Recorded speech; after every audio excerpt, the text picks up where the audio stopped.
Hello everyone, आप सबका स्वागत करता हूँ एक बार फिर से अपने इस यूट्यूब चैनल डिस्ट्रिक्ट ज्ञान में। तो आज की इस वीडियो में हम आपको पीएसटीएससी एग्ज़ाम के बारे में काफ़ी सारी जो इन्फॉर्मेशन है वो आपको प्रोवाइड करने वाला। काफ़ी सारी क्यूरीज आ रही थी कि पीएसटीएससी एग्ज़ाम के बारे में जो वीडियो है वो बनाई जाए। तो आज की इस वीडियो में बहुत सारी जो इन्फॉर्मेशन मिलने वाली है आपको। तो क्या क्या इन्फॉर्मेशन मिलेगी, सबसे पहले तो आपने पीएसटीएससी एग्ज़ाम में कैसे अप्लाई करना है, कहाँ पे आपने अप्लाई करना है, इसके लिए क्या क्या रिक्वायरमेंट है। इसके अलावा आपको स्कॉलरशिप की अमाउंट कितनी मिलेगी। इसके अलावा कितने स्टूडेंट जो हैं वो पीएसटीसी एग्ज़ाम में सिलेक्ट होते हैं। इसके अलावा पीएसटीसी एग्ज़ाम का सिलेबस क्या रहेगा, कितने मार्क्स का आपको सिलेबस आएगा या कितने नंबर का आपका पेपर होगा, आपने पेपर में कैसे पास होना है उसके बारे में बताऊंगा। इसके अलावा जो सिंपल पेपर होता है उसके बारे में बताऊंगा। और भी बहुत सारी जो जानकारी है इस वीडियो में आपको मिलने वाली है। तो अगर आप चैनल में पहली बार आए हैं तो चैनल को सब्सक्राइब कर लेना, क्योंकि नेक्स्ट काफ़ी सारी जो वीडियोज़ है वो पीएसटीसी के रिलेटेड जो है वो आपको मिलती रहेंगी।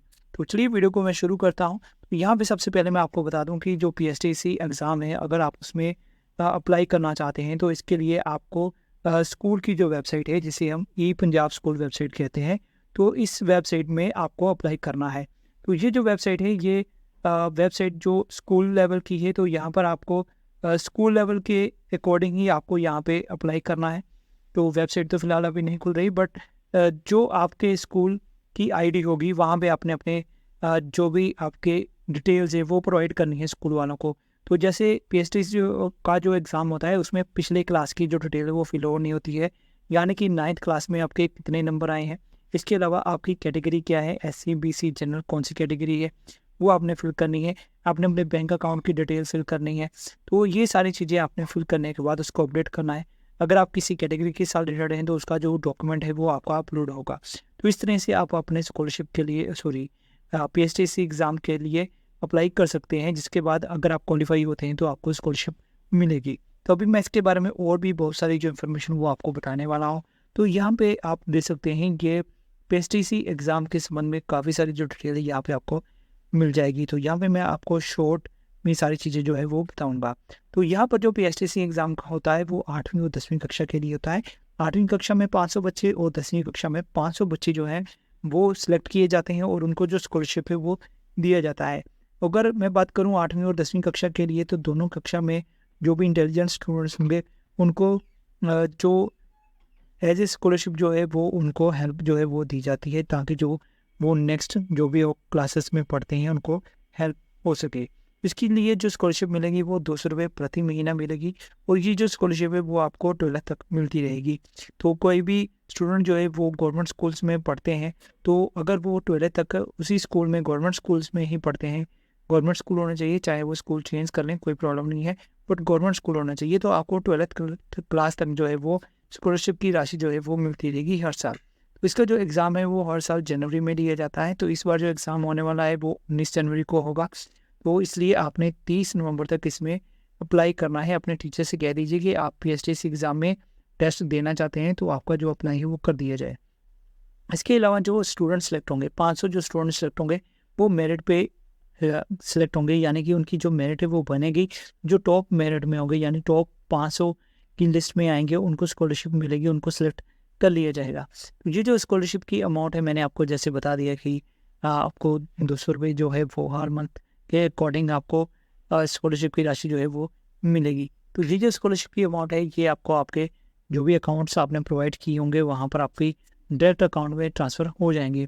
तो अगर आप स्कॉलरशिप प्राप्त करना चाहते हैं तो आपके लिए जो सिलेक्शन क्राइटेरिया है उसमें आपको कम से कम जो नंबर हैं वो 40% होने चाहिए जनरल कैटेगरी के लिए, और जो रिजर्व कैटेगरी के कैंडिडेट हैं या स्टूडेंट हैं उनके लिए 32% प्राप्त करने ज़रूरी है अगर आप इसमें क्वालिफाई होना चाहते हैं। और अगर आप इसमें क्वालिफाई हो जाते हैं और 500 की लिस्ट में सेलेक्ट हो जाते हैं तो स्कॉलरशिप की अमाउंट आपके खाते में ट्रांसफ़र कर दी जाएगी। इसके अलावा जो आपका टेस्ट होगा उसमें आपके कम से कम जो सिलेबस में रहने वाले मार्क्स रहने वाले वो 90 जो है वो मेंटल एबिलिटी के होंगे, और जो 90 है वो सब्जेक्ट के होंगे, यानी कि टोटल जो नंबर होंगे वो आपके 180 होंगे। टाइम भी आपको 180 मिलेगा। तो जैसे मैंने आपको बताया जनरल कैटेगरी 40% के लिए पास होना ज़रूरी है, और 32% रिजर्व कैटेगरी यानी कि एससी कैटेगरी, बीसी कैटेगरी और हैंडीकैप कैटेगरी। इसके अलावा अगर आप इसमें अप्लाई करना चाहते हो उसके लिए कुछ शर्तें हैं, यानी कि अगर आप 9th क्लास में 55% मार्क्स हैं आपकी तो ही आप इसमें अप्लाई कर सकते हैं। बट अगर आप एससी हैं या बीसी या हैंडीकैप हैं तो आपको 50% मार्क्स होने पर भी इसमें आप अप्लाई कर सकते हैं टेस्ट के लिए। तो ये सारी चीज़ें हैं जो आपको पता होनी चाहिए। इसमें जो आपका एग्ज़ाम होगा 2 चीज़ों का होगा, यानी मैट और सेट दोनों में 98 नंबर हैं। आपको ओएमआर शीट मिलेगी, उसमें आपने अपने जो आंसर्स हैं उनको फिल करना है। उसके अकॉर्डिंग आपका जो पेपर होगा उसके अकॉर्डिंग ही आपको नंबर जो हैं वो दिए जाएंगे। अभी मैं आपको इसमें एक और चीज़ बता दूं कि आपको जो एग्ज़ाम सेंटर होगा वो आपके डिस्ट्रिक्ट में ही बनेगा और वहीं पर आपका जो एग्ज़ाम है वो होगा। तो एडमिशन फॉर्म जैसे ही दाखिला फॉर्म है वो मैंने जैसे आपको बता दिया कि ई पंजाब स्कूल की जो वेबसाइट है, जैसे यहाँ पे मैंने ओपन की है, ओपन नहीं हो रही है अभी किसी टेक्निकल इशू के कारण। बट ये वेबसाइट खोलने के बाद आपको स्कूल की आईडी लॉगिन करनी है और वहाँ पे आपको अपना जो फॉर्म है वो फिल कर देना है। इसके अलावा रिजर्वेशन जैसे मैंने आपको बताया, एससी कैटेगरी, बीसी कैटेगरी या हैंडीकैप कैटेगरी है तो उनको अपना जो डॉक्यूमेंट है वो अपलोड करना पड़ेगा। इसके अलावा जो शर्तें हैं, जैसे कुछ शर्तें मैंने आपको बता दी हैं, इसके अलावा कुछ और भी शर्तें हैं जो स्कॉलरशिप प्राप्त करने के लिए होती हैं कि 12th तक की जो पढ़ाई है वो लगातार होनी चाहिए, कोई गैप नहीं होना चाहिए। आपका जो व्यवहार है या आचरण है वो सही होना चाहिए, रेगुलर स्टडी होनी चाहिए, ज़्यादा छुट्टियाँ नहीं होनी चाहिए, गैर असर नहीं होना है, तो कोई भी आपने पार्ट टाइम या कुछ नौकरी वगैरह नहीं करनी है। तो इसके साथ ही जो पीएसटीसी का जो एग्ज़ाम है उसके लिए जो कुछ अगर किसी स्टूडेंट का गैप हो जाता है, यहाँ पे स्पेशल जो पॉइंट है कि अगर किसी का गैप आ जाता है या किसी का स्कॉलरशिप बंद हो जाता है तो वो दोबारा से स्टार्ट नहीं होगा। अभी मैं आपको यहाँ पे कुछ और चीज़ें बता देता हूँ कि जो आपका एग्ज़ाम होगा वो किस तरह से होगा। तो जो आपका पीएसटीसी का एग्ज़ाम होगा यहाँ भी आप देख सकते हैं, इस तरह से आपका एग्ज़ाम होगा। यहाँ पे आपको 3 घंटे टाइम मिलेगा। टोटल जो नंबर होंगे वो 180 होंगे। तो यहाँ पे कुछ जो आपका पेपर होगा 2 पार्ट्स में होगा, मेंटल एबिलिटी टेस्ट होगा और स्कूलिस्ट एप्टीट्यूड टेस्ट होगा। तो जो स्कूलिस्ट एप्टीट्यूड टेस्ट है उसमें आपके जो सब्जेक्ट रहेंगे वो साइंस, मैथ और सोशल साइंस का होगा।